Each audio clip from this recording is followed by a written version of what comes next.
Pembangunan Ibu Kota Nusantara IKN dirancang dengan mengusung konsep kota spons atau Sponicity. Hal ini mengacu pada salah satu Key Performance Index KPI-KAN yakni implementasi Zero Delta Key. Direktur Jenderal Sumber Daya Air Kementerian Pekerjaan Umum dan Perumahan Rakyat Bob Arthur Lambogia menuturkan, konsep kota spons, bagaimana sebuah kota didesain memiliki banyak ruang untuk air. Menurut Bob, banyak negara lain seperti China telah menerapkan konsep kota spons sehingga meskipun padat penduduk dan bangunan, namun memiliki tampungan-tampungan air, demikian juga di IKN. Kami menerapkan seperti itu sehingga daerah-daerah yang merupakan ruang air tidak bisa digunakan atau beralih fungsi menjadi lokasi pembangunan gedung, tutur Bob, dilansir dari Antara, Senin 12 Februari 2024.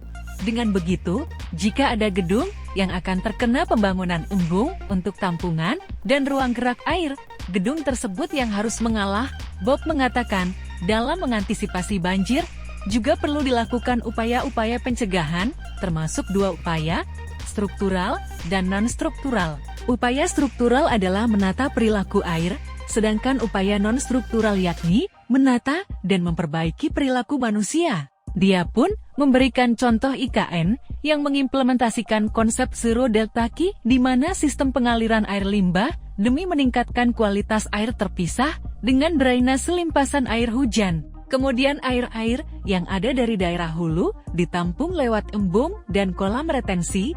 Imbuhnya selain itu, gedung-gedung di IKN diwajibkan untuk membangun tampungan air ground tank, sehingga airnya tidak masuk ke drainase dan dapat dikelola untuk kebutuhan gedung. Saya kira, kita sudah memulai konsepnya di IKN untuk bagaimana mengelola air dengan baik, ujar Bob, berdasarkan Peraturan Presiden PP Nomor 63 Tahun 2022 tentang Perincian Rencana Induk Ibu Kota Nusantara. Tercantum bahwa Ibu Kota Nusantara menerapkan konsep kota spons untuk mengembalikan dan menjaga siklus alami air yang berubah karena perubahan fungsi dan tutupan lahana.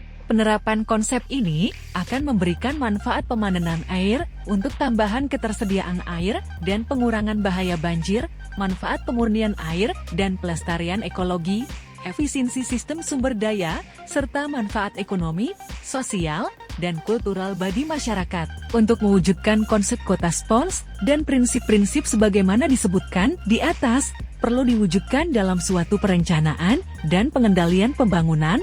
Sementara itu, Deputi Lingkungan Hidup dan Sumber Daya Alam IKN Mirna Safiti menuturkan, pembangunan IKN memberi peluang untuk merevitalisasi dan memulihkan ekosistem yang telah hilang akibat ekstraksi sumber daya alam yang masif sebelumnya di Kalimantan Timur. Salah satu solusi yang dapat diterapkan untuk membangun IKN ialah menerapkan konsep Nature Based Solutions NBS dalam pengelolaan air. NBS secara umum mengupayakan menghadirkan proses alami mungkin guna menjaga ketersediaan dan kualitas air serta mengurangi risiko bencana terkait air dan perubahan iklim.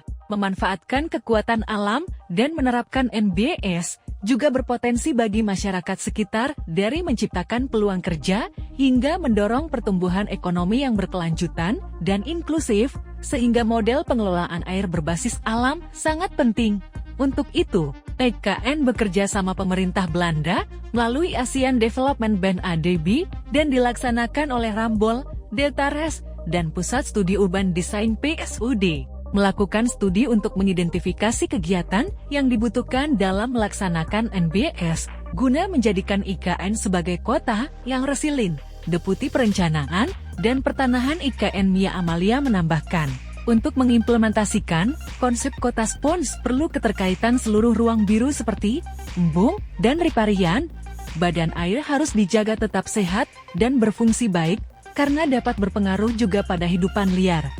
Namun itu tidaklah mudah, bahwa tantangan terbesar dalam studi ini adalah memberikan solusi praktis apabila terdapat gap antara perencanaan dengan implementasi pembangunan yang telah berlangsung saat ini. Download Tribun X sekarang, menghadirkan lokal menjadi Indonesia.